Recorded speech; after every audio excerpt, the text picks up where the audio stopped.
Team, welcome back to another episode of Ask Top, sponsored by MentorMilitary.com. For those of you that don't know me, I'm your host, Command Sergeant Major Retired Mark Garrett.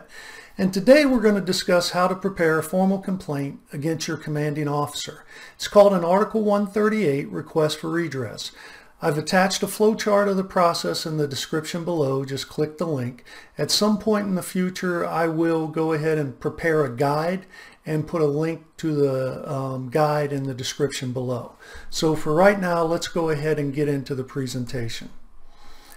So the reference for today is AR 27-10 Military Justice. Overview. This is a simple overview of the 138 process. You need to go ahead and read 27-10 to make sure you fully understand how to use the 138 process. It'd also be smart to go ahead and seek some advice from JAG before you do this. Article 138, what is it? It's a process that allows a soldier to file a formal complaint against their commander when the soldier believes they have been wronged or mistreated by the commander.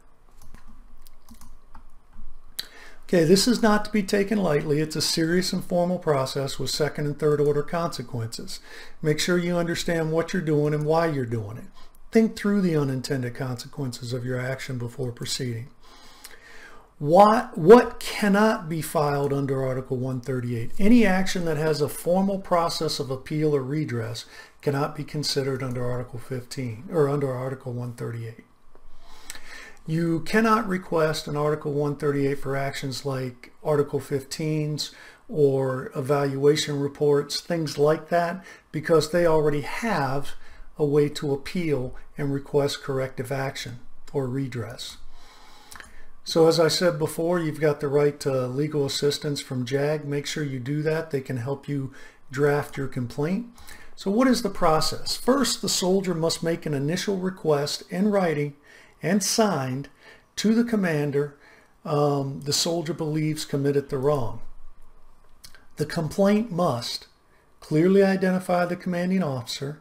The officer must have been in the chain of command, clearly identify the date and nature of the wrong, and clearly identify the specific correction desired. The commanding officer has 15 days to prepare a response.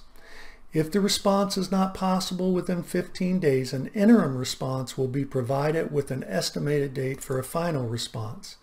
A soldier that does not receive a final or interim response within the 15 days can treat this as a refusal of redress and move to the next step. The commanding officer can deny the redress in whole or in part. If the commander fails to respond, the soldier can submit a written Article 138 complaint to the first general officer with court-martial convening authority. Now let me back up. It says if the commanding officer fails to respond. It also, if the commanding officer fails to grant redress or only grants part of redress, the soldier can still go ahead and file for the 138. The Article 138 must be submitted in writing within 90 days of the discovery of the wrong. The soldier can withdraw the complaint at any time. The General Court-Martial Convening Authority determines if the complaint meets or fails to meet the criteria for an Article 138. The General Court-Martial Convening Authority can return the complaint if it is deficient to the soldier for correction or waive the deficiency and continue the process. The General Court-Martial Convening Authority will notify the soldier in writing of the action taken on the complainant. Upon completion of the action, the General Court-Martial Convening Authority will forward the complaint to the Office of the Judge Advocate General, Headquarters, Department of Army. So that's why I was saying this is serious. This goes all the way up to Department of the Army once it's completed.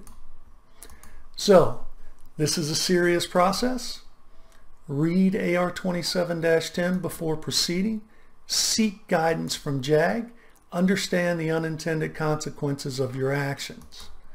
So if you found value in our video today, please reach down, hit the subscribe button, leave us a comment about what you'd like to see in the future or what you thought about this presentation. Follow us on Facebook at Ask Top and Mentor Military. And if you're looking for some professional development products, please feel free to visit us at mentormilitary.com. So until our next episode, stay safe and stay healthy.